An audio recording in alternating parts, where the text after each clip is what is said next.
Hello friends, I am Ranjit Kumar, maths faculty of end of online classes. पिछले lectures में हमने बात किया था कोऑर्डिनेट ज्योमेट्री के कुछ बेसिक चीज़ों के बारे में, जैसे कि पॉइंट का एड्रेस कैसे देते हैं हम, ठीक है, क्या क्या तरीका है उसमें। हमने कार्टेशियन फॉर्म देखा, कार्टेशियन में भी रेक्टेंगुलर कार्टेशियन है, ऑब्लिक है, उसके बाद एक पोलर फॉर्म हमने पढ़ा, ठीक है। तो आज हम लोग देखिए, हम लोग अपना फोकस मेनली करके रखेंगे कार्टेशियन और मतलब आपके जो रेक्टेंगुलर कार्टेशियन कोऑर्डिनेट और पोलर कोऑर्डिनेट सिस्टम, ठीक है। तो अभी हम जो बात करने जा रहे हैं बहुत इंपॉर्टेंट फॉर्मूला है, बेसिक फॉर्मूला है, आपने पढ़ा है छोटे स्टैंडर्ड्स में। फिर भी बात करेंगे और उसका नाम है डिस्टेंस फॉर्मूला, ठीक है, डिस्टेंस फॉर्मूला। असल में हमें ना क्या करना है कि दो पॉइंट के बीच का डिस्टेंस बताना है, समझ रहे? जैसे ये मान लीजिए आपका xy प्लेन है, इसमें x axis y axis draw कर दीजिए, ठीक है। तो इस xy प्लेन में अगर मान लीजिए कहीं पर दो पॉइंट a है और एक पॉइंट मान लीजिए b है और इसका कोऑर्डिनेट्स आपको गिवन है। सपोज a का कोऑर्डिनेट्स आपको गिवन है, a का कोऑर्डिनेट है x1 y1 और b का कोऑर्डिनेट है x2 y2, ठीक है। और हमें इन दोनों पॉइंट के बीच का डिस्टेंस निकालना है, ठीक है, मतलब ये लंबाई। तो ये लंबाई हमें फाइंड करनी है, ठीक है। इस इजी अब सवाल कैसे फाइंड होगा, है ना। चलिए, e का कोऑर्डिनेट क्या है x1 y1। याद कीजिए पहले क्या होता है आपका x कोऑर्डिनेट क्या होता है, डिस्टेंस फ्रॉम y एक्सिस, और y कोऑर्डिनेट क्या होता है, डिस्टेंस फ्रॉम x एक्सिस। तो a का कोऑर्डिनेट x1 y1 है, x कोऑर्डिनेट x1 है, y कोऑर्डिनेट y1। इसका मतलब क्या हुआ, इसका मतलब ये हुआ कि अगर हम यहां से परपेंडिकुलर ड्रॉ करें तो ये लंबाई समझे ना क्या होगा, इस पॉइंट का y एक्सिस से डिस्टेंस वो x1 है, ठीक है। और ये लंबाई समझ रहे हैं, पॉइंट a का x एक्सिस से डिस्टेंस, तो ये हमारा y1 होगा, है ना। ये तो समझ में आ गया। अच्छा, इसका नाम कुछ दे दीजिए, मान लीजिए कि वैसे ही अगर हम b से यहाँ पर परपेंडिकुलर ड्रॉ करें, सपोज b है और b का कोऑर्डिनेट है x2 y2, x coordinate x2 है, y कोऑर्डिनेट y2 है। इसका मतलब क्या होगा, इसका मतलब ये लंबाई मतलब b का y एक्सिस से जो डिस्टेंस है, समझ लो ना, ये दोनों सेम है। तो ये लंबाई जो है यहाँ से लेकर यहाँ तक, ये x2 है और ये जो लेंथ है ये हमारा y2 है, ठीक है। तो समझ में आ गया। चलिए, अच्छी बात। हमको क्या चाहिए था, हमको तो d चाहिए, है ना। d कैसे निकलेगा, एक छोटा सा काम और कर लेते हैं। अगर हम यहाँ से एक परपेंडिकुलर ड्रॉ करते हैं, सपोज इस परपेंडिकुलर का नाम मैं देता हूँ, क्या नाम देते हैं, चलिए c नाम देते हैं सपोज। तो अगर मैंने मान लिया यहाँ AC एक परपेंडिकुलर ड्रॉ कर दिया, तो जरा सोचिए यहाँ पर ये लंबाई कितनी होनी चाहिए, NL के बराबर है ना। अगर हम बात करते हैं AC के बारे में तो AC should be equal to ML। और ML का मान कैसे मिलेगा, ML जो है वो कैसे मिलने वाला है आपको, पूरा ON में से अगर हम ON को हटा दें, समझ लो O से लेकर N, तो अगर हम ON में से OM को हटा दें बच गया लेंथ ML हो गई, है ना। तो ML क्या लिखा जा सकता है, ON माइनस OM। चलिए, ON का मान कितना है x2 और OM का मान कितना है x1, तो AC क्या हो गया x2 माइनस x1। मतलब हमको ये समझ में आ गया, ये लंबाई भैया x2 माइनस x1 है। वैसे ही अगर हमको BC चाहिए, है ना, BC ये लंबाई चाहिए, ठीक है। तो ये लंबाई कैसे मिलेगा, सोचो, BC ये है, तो अगर मैं पूरे में यानी BN में से ये CN माइनस कर दूं, ये वाला CN माइनस कर दूं, तो जो बच जाएगा लेंथ वही BC है ना। तो BC का मतलब हो गया सीधा सीधा BN माइनस NC, है ना। BN कितना है, BN तो y2 है, तो BN की जगह हम y2 लिख दिए। लेकिन NC कितना है, देखो NC की वैल्यू AM के बराबर है ना। एनसी की वैल्यू किसके बराबर है, एन के बराबर, और एन कितना है y1, इसके जगह पर y1 लिख देंगे। तो BC की वैल्यू आ गई y2 माइनस y1, यानी हमको ये लंबाई पता चलती है कि भैया ये लंबाई y2 minus y1। To find calculated भैया, देखो यहाँ पर हमको ये d चाहिए ना, ये d चाहिए, और यहाँ एक ट्रायंगल बन रहा है, राइट एंगल ट्रायंगल, है ना। तो राइट एंगल ट्रायंगल का ये d क्या है, 90 के सामने वाला क्या होता है, हाइपोटेनस, तो ये हाइपोटेनस है। बाकी में से दो में से एक किसी को परपेंडिकुलर बोल दीजिए, तो ये बेस हो गया। राइट ट्रायंगल के पास में के लिए हमारे पास है ना रिलेशन पाइथागोरस थ्योरम, याद तो होगा, ठीक है। तो अब यहाँ पर हम लोग पाइथागोरस थ्योरम बनाएंगे। जब हमको BC पता है, जब हमको AC पता है, तो AB क्योंकि हाइपोटेनस है आराम से पता चल जाएगा। क्या कहा था पाइथागोरस ने, ठीक है, याद है पाइथागोरस ने क्या कहा था,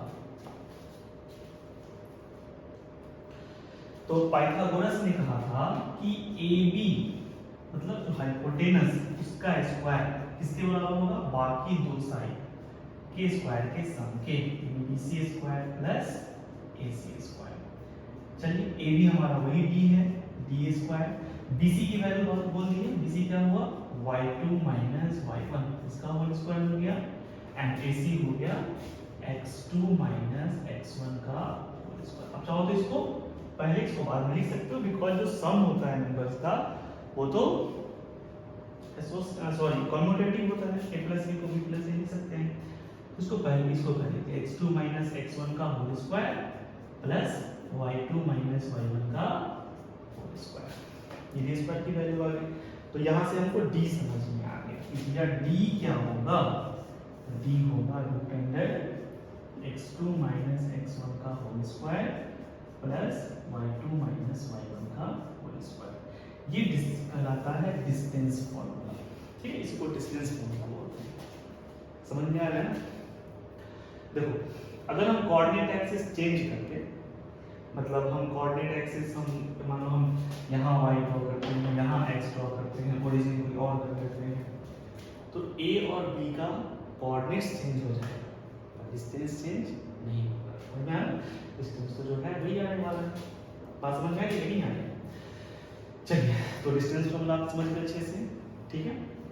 अगर a और b दो पॉइंट है, a का कोऑर्डिनेट है x1 y1, b का कोऑर्डिनेट है x2 y2, तो डिस्टेंस क्या होगा root under x2 minus x1 का whole square plus y2 minus y1 का होल स्क्वायर। मतलब समझ में आ रहा है, x कोऑर्डिनेट को घटाना है, डिफरेंस लेना है x कोऑर्डिनेट का, उसका स्क्वायर कर देना है, फिर y कोऑर्डिनेट का डिफरेंस लेना है, फिर उसका स्क्वायर कर देना है, जोड़ना है और रूट ले लेना है, ठीक है।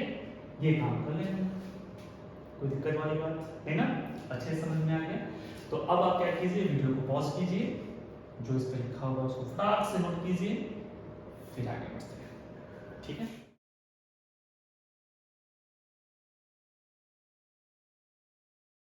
चलिए तो अभी आपने क्या सीखा कि अगर दो पॉइंट है हमारे पास, एक पॉइंट A है, इसका कोऑर्डिनेट मान लीजिए x1 y1 है, एक पॉइंट B है जिसका कोऑर्डिनेट मान लीजिए x2 y2 है, और इसके बीच का हमको डिस्टेंस चाहिए, ठीक है।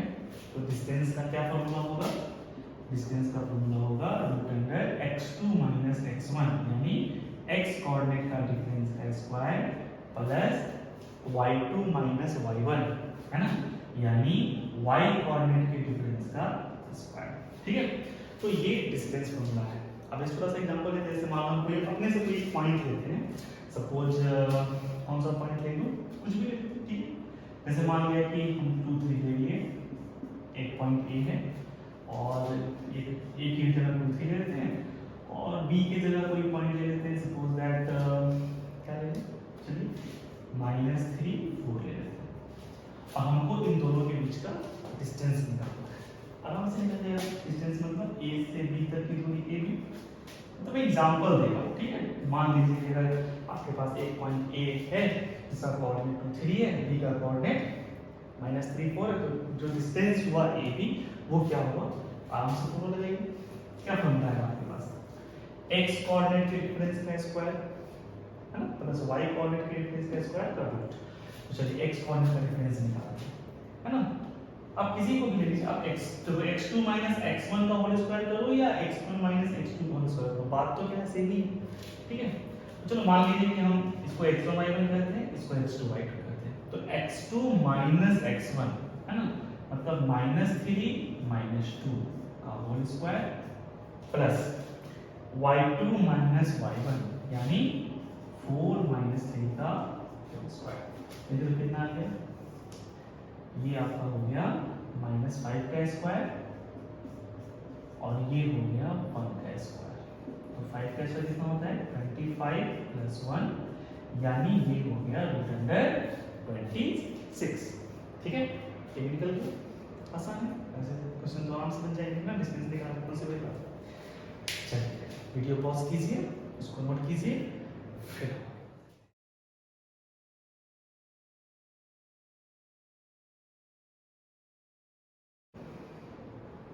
चलिए एक और पॉइंट देखते हैं, है ना, उसको बना के देखते हैं। जैसे मान लीजिए एक पॉइंट है, उसका कोऑर्डिनेट है a cos alpha a sin alpha, ठीक है।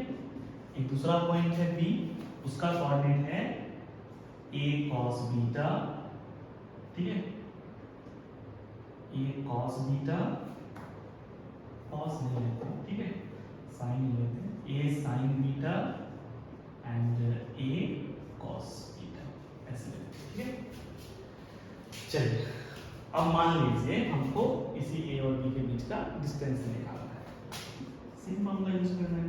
क्या करना है, x कोऑर्डिनेट का डिफरेंस मतलब a sin बीटा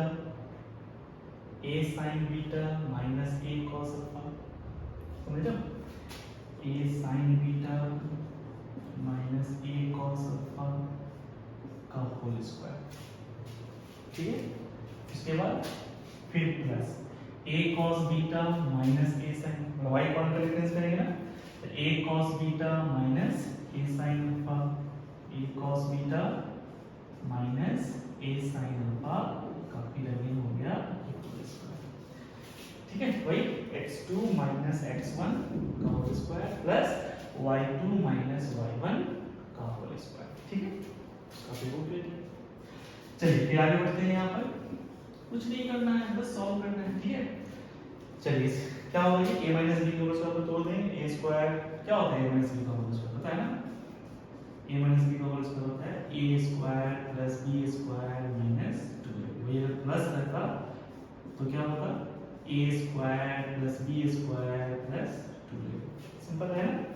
चलिए यहाँ पर देखिए फटाफट जल्दी से केस करती रहेगी, a square sin square beta हो जाएगा, फिर plus a square cos square alpha हो जाएगा, है ना। उसके बाद अगेन प्लस 2 आपका दोनों गुना कर देंगे तो प्लस नहीं माइनस होगा उसमें, तो -2 a square sin beta into cos alpha, ये हो गया। फिर इसको भी तोड़ना है, फिर जोड़ देंगे, प्लस सब एक ही साथ है ना, plus a square cos square beta plus a square, है ना, sin स्क्वायर अल्फा, फिर माइनस क्या, तो दोनों को गुना करना है, दूसरे गुना करना है, तो ये हो जाएगा 2a square cos beta into sin alpha. चलिए अच्छी बात है, ये हो गया। अब देखते हैं क्या करना है, a स्क्वायर हम तो सब में a स्क्वायर लग रहा है, कॉमन मिल रहा है, तो पहले a स्क्वायर को बाहर निकालो, a स्क्वायर कॉमन हो गया तो ये रूट से बाहर आके a हो जाएगा। अब देखते हैं अंदर क्या बचेगा, अंदर क्या बचा हुआ तो cos square beta sin square beta plus cos square alpha -2 sin beta into cos alpha, फिर क्या बचा plus cos square beta plus sin square alpha -2 cos beta into sin alpha, चलिए हो गया। अब चलिए क्या होगा, थोड़ा सा आगे बढ़ते हैं यहाँ पर, ठीक है। देखिए यहाँ पर sin square beta cos square beta, पता है ये फॉर्मूला पढ़े होंगे कि sin square beta plus cos square का थीटा के किसी भी मान के लिए 1 होता है, तो sin square beta plus cos square beta क्या हो जाएगा 1 हो जाएगा, ये दोनों मिलकर के 1 हो जाएगा, समझ रहे हो, इन दोनों को साथ कर देंगे। फिर cos स्क्वायर अल्फा और sin स्क्वायर अल्फा, ये दोनों भी मिल जाके क्या हो जाएगा, 1 हो जाएगा। तो 1 1 कितना, 2 हो जाएगा। अच्छा 2 हो गया, अच्छी बात है। अच्छा उसके बाद फिर देखिए यहाँ -2 है, यहाँ भी -2 है, कॉमन ले लेते हैं। अगर हम -2 को कॉमन ले लेते हैं तो बचेगा क्या, क्या बचेगा बताइए, sin beta into cos alpha, उसके बाद फिर बचेगा plus cos beta into sin alpha. चलिए ये हो गया, बहुत अच्छी बात है। अब देखिए क्या होगा, इसमें से आप 2 कॉमन ले लें, ठीक है। अच्छा रैंक के बाद में कॉमन ले, ठीक है।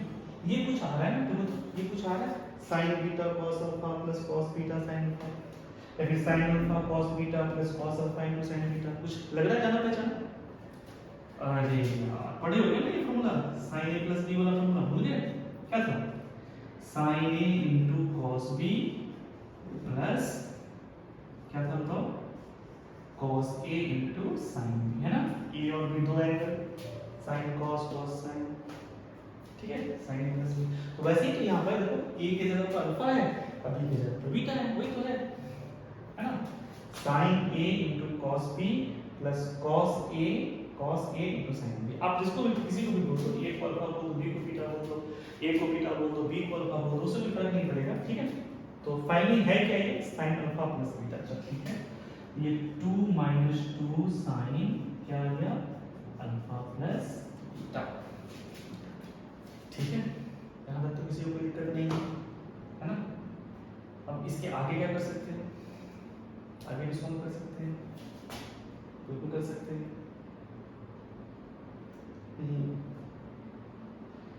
2 बाहर हो जाएगा, 1 minus sin alpha plus beta हो जाएगा। आगे भी सॉल्व किया जा सकता है, ऐसी कोई बात नहीं है, ठीक है। आप इसको चाहो तो थोड़ा सा और आगे इसको सिंपलीफाई कर सकते हो, जैसे कि आप a हो गया, 2 तो बाहर हो जाएगा, तो √2 हो जाएगा, और ये बचेगा 1 minus sin alpha plus beta, ठीक है। तो 1 minus sin alpha plus beta को क्या लिख सकते हैं, तो 1 को तो लिख सकते हैं, 1 को लिख सकते हैं क्या, sin square alpha plus beta by 2 plus cos square alpha plus beta by 2, ठीक है। 1 को लिख दिया मैंने, समझ लो कि नहीं समझ लो, शायद नहीं समझ दिक्कत समझने में दिक्कत हो रही, कोई बात नहीं, यहाँ ऊपर ठीक है, क्या यहाँ लिखो, यहाँ लिखो। चलो तो ए बी बराबर क्या था, a और √2 मैंने बाहर कर लिया था, 2 बाहर हो गया, अंदर में बच गया क्या बताओ, 1 minus sin alpha plus beta. अब देखो 1 को क्या लिख सकते हैं, सोच के देखो 1 को क्या लिख सकते हैं, तो 1 को लिख सकते हैं sin square alpha plus beta by 2 plus cos square alpha plus beta by 2, लिख सकते हैं। अच्छा फिर बच गया minus sin alpha plus beta. देखो इसके लिए फॉर्मूला है हमारे पास, हमने पढ़ा है sin 2 थीटा वाला फॉर्मूला पढ़ा है, क्या होता है 2 sin theta into cos theta, मतलब अगर sin थीटा है तो उसको क्या लिखा जा सकता है, 2 sin theta by 2 into cos theta.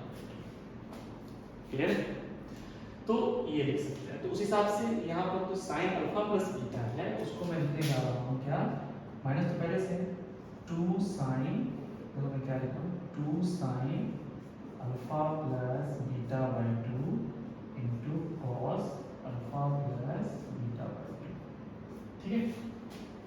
अब समझ में आ रहा है, मैंने यहाँ 1 को ऐसा क्यों लिखा, कुछ बनाना चाह रहा था, मेरे दिमाग में चल रहा था, है ना क्या चल रहा था, तो असल में क्या बन गया, ये बन गया आपका, क्या बन गया, ये तो √2 पहले से है, ये बन गया आपका, देखो तो a square plus b square minus 2 में भी जैसा है ना, यानी a माइनस b का होल स्क्वायर, तो ये बन गया sin alpha plus beta by 2 minus, ठीक है, माइनस ना cos alpha plus beta by 2 का होल स्क्वायर, ठीक है। अभी होल स्क्वायर से खत्म हो जाएगा, जो आगे इसको आ गया। अच्छा देखो हमको पता नहीं ना कि अल्फा प्लस बीटा बाई 2 और अल्फा प्लस बीटा बाई 2 कैसा है, क्या है, तो हम जानते हैं कि 45 डिग्री से हम पहले बात करें, तो 45 डिग्री से 0-45 के बीच में एंगल है, तो उस केस में क्या होता है, कॉस बड़ा होता है, साइन छोटा होता है। तो जब 45 क्रॉस करते हैं ना, तो कॉस छोटा हो जाता है, साइन की तरफ ज्यादा हो जाता है। ठीक है, 45 डिग्री। तो मुझे तो पता ही नहीं है कौन इसमें बड़ा है कौन से छोटा है, तो हम लोग क्या करेंगे, रूट हटाएंगे ना। देखो अब ये a माइनस b का होल स्क्वायर आपने लिखा है, आप इसको b माइनस a का होल स्क्वायर भी लिख सकते थे ना, समझ में आया कि नहीं आया। ये जो स्क्वायर रूट से बाहर जो क्वांटिटी आएगी ना, वो नेगेटिव नहीं होगी। आप पढ़े होंगे कि जो रूट अंडर x स्क्वायर है, तो उसको x लिखना गलत है। लिख सकते हैं, बिल्कुल लिख सकते हैं, लेकिन कब, जब हम श्योर हो कि x मेरा पॉजिटिव है, g या फिर 0 है, मतलब नेगेटिव नहीं है। अगर हम श्योर है तो लिख सकते हैं, लेकिन पूरा भी कंफ्यूजन है कि पता नहीं पॉजिटिव है कि नेगेटिव है, तो हमको रूट अंडर x स्क्वायर में क्या लिखना चाहिए, x। ठीक है, तो वही काम हम यहाँ पर करेंगे। ठीक है, तो a √2 हो गया, और यहाँ पर हम मोड लगा देंगे sin alpha plus beta by 2 minus cos alpha plus beta by 2। ठीक है, ये आपने समझ लिया। चलिए अच्छी बात है, फटाक से वीडियो को पॉज कीजिए और जो जो लिखा हुआ फटाक से पढ़ लीजिए। ठीक है, हम लोग अब फिर बात करते हैं आपसे।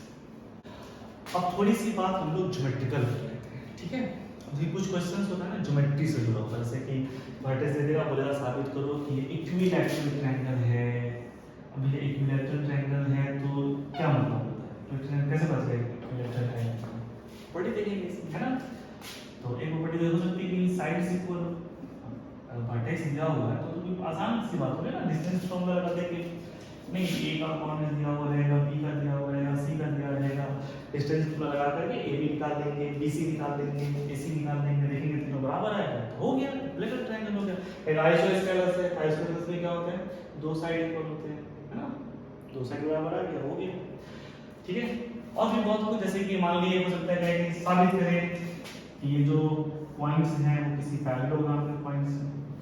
ठीक, हो सकता है कि a b c d का कोऑर्डिनेट्स दे दे और कह के प्रूव कर के पैरेललोग्राम डिस्टेंस पर लगाएंगे, है ना, चारों साइड्स निकालेंगे, आमने सामने के बराबर आ गए तो पैरेललोग्राम है।